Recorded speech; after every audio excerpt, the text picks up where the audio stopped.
สบายดีข้าพเจ้าชื่อท่านหมกก็จังมื้อนี้มีโอกาสดีจะมาเว้าเรื่องพยาธิเม็ดทองเข็มนะหรือภาษาต่างประเทศเขาเอิ้นว่าพิษวมแม่พยาธิชนิดนี้สามารถเห็นได้ทั่วไปโดยเฉพาะแม่นอยู่ในเด็กน้อยแต่ผู้ใหญ่ก็สามารถเห็นได้คือกันอาการหลักๆของพยาธินี้ก็คือ1ก็คือคันอ้อมหูทวารนี่แม่นอาการที่พบเห็นเรื่อยๆและอาการที่สำคัญที่สุดที่จะบ่งบอกว่าเป็นพยาธิเม็ดทองเข็มโดยเฉพาะแม่นตอนกลางคืนจะมีอาการคันอ้อมหูทวารย้อนว่าเม็ดทองหันออกมาวางไข่อยู่ตามอ้อมหอบของหูทวารนั้นอันที่2ก็คือมีอาการคันหรือเป็นผื่นทั่วต้นตัวอาการนี้จะมีในเด็กน้อยและผู้ใหญ่โดยเฉพาะแม่นตอนกลางคืนเฮ็ดให้เด็กน้อยหรือผู้ใหญ่นอนบ่ได้หรืออาจจะนอนหลับบ่สนิทอันที่3ก็คือบางเทื่อเราสามารถเห็นเม็ดทองตัวสีขาวๆน้อยๆออกมาจากหูทวารอ้อมหอบหูทวารหรือออกมาจากอาจมของคนเจ็บได้พยาธิชนิดนี้สามารถติดต่อได้ง่ายและติดต่อโดยทั่วไปโดยเฉพาะแม่นการกินอาหารถ้าเราบ่ล้างมือสะอาดเม็ดทองหรือไข่ของเม็ดทองอาจจะติดอยู่ในอาหารเครื่องดื่มเครื่องนุ่งห่มเครื่องใช้ต่างๆเมื่อเราเอาเข้าปากมันจะเฮ็ดให้เม็ดทองเข้าไปในลำไส้และพาให้มันขยายตัวอยู่ในลำไส้อันที่2แม่น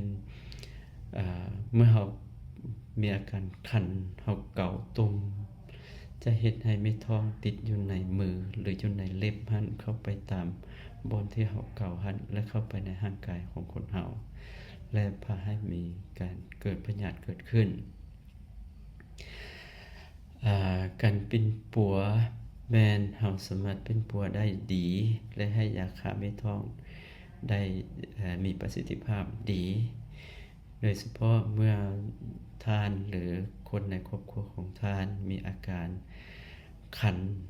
หูทวารหรือเห็นเม็ดทองควรจะไปปรึกษาแพทย์หมอเพื่อให้ยาไปฆ่าเชื้อพยาธิเม็ดทองเข็มนี้ให้มันหมดไปการป้องกันแม่นวิธีสำคัญที่สุดก็คือ1แม่นความสะอาดด้านการล้างมือต้องล้างมือด้วยสบู่ทุกครั้งก่อนที่กินอาหารหรือหลังจากออกจากห้องน้ำ2แม่นต้องซักผ้าปูพอนอนเครื่องนุ่งห่มทุกอย่างด้วยน้ำสะอาดหรือด้วยสบู่โดยเฉพาะแม่นถ้ามีน้ำร้อนหรือยาฆ่าเชื้อก็สามารถเป็นวิธีที่ดีที่สุดอันที่3เมื่อคนผู้ใดผู้หนึ่งอยู่ในครอบครัวของท่านเป็นพยาธิไข้เม็ดทองเข็มควรจะให้ทุกคนอยู่ในครอบครัวนั้นกินยาเพื่อป้องกันบ่ให้มีการติดเชื้อเพิ่มฉะนั้นถ้าเราบ่ได้เป็นปัวดีอาจจะเฮ็ดให้มีอาการสูญเช่นว่าเด็กน้อยจ้อยผอมเหลืองกินข้าวบ่แซ่บขาดเลือดอันนี้แม่นอาการที่ว่าเป็นให้ของเม็ดทองฉะนั้นเชิญชวนพ่อแม่ประชาชนทุกคนที่ว่ามีอาการเหล่านี้ให้ไปปรึกษาแพทย์หมอและรักษาความอนามัยเพื่อป้องกันบ่ให้ติดเชื้อพยาธินี้ซ้ำไปซ้ำมาหลายเทื่ออาจจะมีผลบ่ดีต่อสุขภาพของท่านและครอบครัวของท่าน